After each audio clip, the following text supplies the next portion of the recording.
விளக்கணச்சா விவரம் என்ன ஒத்திக பார்த்தா தப்பு இல்ல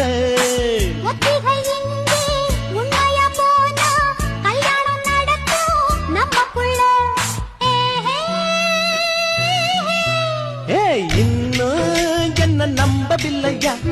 கண்ணான் தர ஜண்ணம் இல்லையா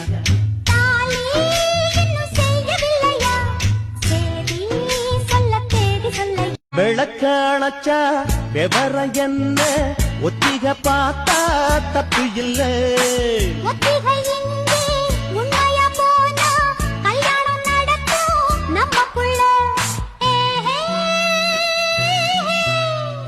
இன்னும் என்ன நம்பவில்லையா கண்ணான் தர ஜண்ணம் இல்லையா